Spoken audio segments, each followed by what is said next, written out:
xanaa bu ko defee rek di ziar ñëpp di ñaanal ñëpp jàmm di ko sàkku ci yéen di ñaan yàlla mi nga xam ne mooy borom jàmm mu defal ñu jàmm.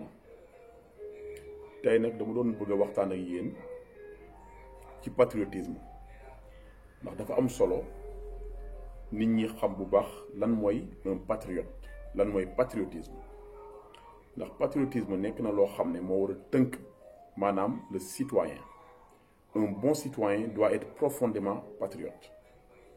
ndax un patriote,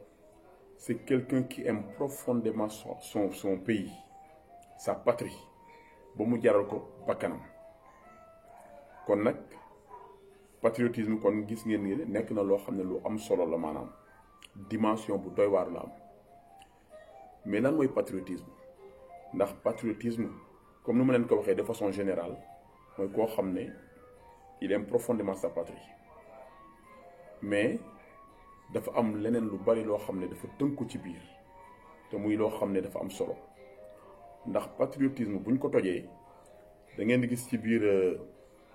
patriotisme politique, patriotisme économique ak patriotisme culturel. Patriotisme politique bi mënuma ci wax sans évoquer le président Ousmane Sonko parce que moom effectivement dafa orienter sa politique vers le patriotisme ndax dafa ne dañu war a ngemb d'abord suñu acteurs économiques yi ñoo xam ne suñuy waa réew lañu te ñu bëgg a dugg ci marché bi bëgg a évoluer sur le marché ci commerce bi ci élevage bi ci agriculture bi ci immobilier bi ñun dañ leen war a ngemb préparer leen encadrer leen pour ñoom ñu mën a faire face aussi à la concurrence étrangère loolu patriotisme politique la. sunu jën yi nga xam ne bateau yi ñu ngi koy jël di ko yóbbu di ko transformer seeni dëkk ñëw di ñu ko jaayaat mu ne loolu bokkul ci patriotisme politique. dañoo war a am suñuy propre usines yoo xam ne bu ñu bàyyee ba pare ñoom ñoo koy jël transformer ko jaay ñu ko ba koy jaay à l'extérieur. donc loolu aussi patriotisme politique la. délimiter ay zone ci géej gi ba nga xam ne bateau étranger yi du ñu mën a ñëw ci yenn niveau yi di fa napp ndax bu ñu ko defee day tax ñu suñu nappkat yi même bu ñu demee géej pour ñu am jën day compliqué donc ñu délimiter ay zone loolu aussi nekk na ci patriotisme aussi politique parce que il faut des choix politiques forts.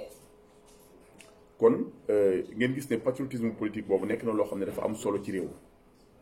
mais également aussi foog ñu wax ci patriotisme aussi économique ndax patriotisme économique bi nekk na loo xam ne lu am solo la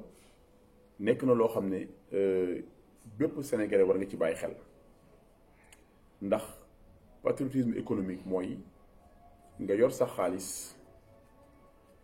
war a jënd essence yor sa oto nga gis benn station essence boo xam ne beneen dëkk moo ko moom nga ne man de damay dem ba gis station essence boo xam ne ab doomu réew mee ko yor investir ci xaalisam ma jëndee fa essence kooku patriotisme économique la. wala nga am ay gan au lieu ngay dem di jënd ay Coca-Cola ay 7up ak yooyu nga xam ne boissons yooyu c'est des boissons yoo xam ne ñun Sénégal dañ ko importer yeneen dëkk yi ñoo koy defar. nga ne sa waa kër defaral leen ma jus de buy wala jinjeer wala bisaab bu ko defee commerçant sénégalais bi ak agriculteur bi gis ci boppam loolu patriotisme économique la. léegi boo ñëwee ci patriotisme aussi culturel bi da ngay gis booy jënd CD au lieu ngay jënd CD Snoop Dogg wala Puff Daddy nga ne xaaral man je préfère ma jënd CD boo xam ne ay doomu réew mi ñoom ñoo ko defar ñoo ko way dépenser ci seen xaalis yaakaar aussi ci man ma jënd seen CD pour ñu mën ci gis seen bopp nga ne bala may jënd CD beneen dëkk damay jënd CD artistes sénégalais yi loolu patriotisme culturel la bu am solo. wala ci sa accoutrement ku ubbi sa garde-robe wala sa valise yaa xam war na ci gis aussi ay ñaw yoo xam ne ay tenues traditionnelles yoo xam ne Sénégal lañ ko defaree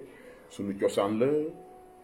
nekk yu am solo aussi yoo xam ne daañ ko ci fekk nga investir ci sa xaalis parce que aussi bëgg nga dooleel suñu tailleur yi et puis bëgg nga affirmer sa identité loolu aussi bokk na ci patriotisme aussi culturel. kon nag ngeen gis ne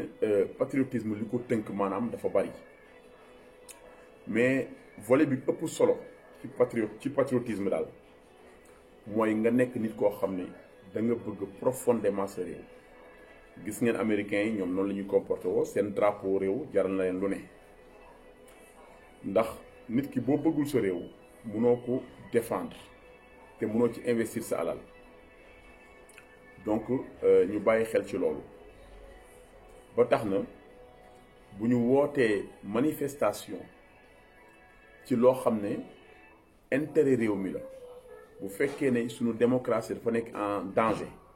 bu fekkee ne dañoo laal suñuy ressources naturelles ci anam yoo xam ne jaarul fi mu war a jaar kenn waru la fa jiitu. bu fekkee ne patriotisme bi nga xam ne yaa ngi koy woote te muy dëgg ci yow foofu kenn waru la jiitu sur le terrain ndax daf la koy jaral képp ku laal sa réew rek daf la koy jaral. kon patriotisme nekk na loo xam ne moo war a tënk citoyen bi donc di leen jaajëfal di leen ziar di yemale fii waxtaan bi rek di wax ne nañu góorgóorlu rek fexe nekk ay vrai patriote di ko wane aussi di ko dund aussi ndax waru yem rek ci làmmiñ bi wala ci wax ji bi dañ ko war a dund aussi. donc di jaajëfal ñëpp di ziar ñëpp di ñaanal ñëpp jàmm di leen wax ba beneen yoon incha allah.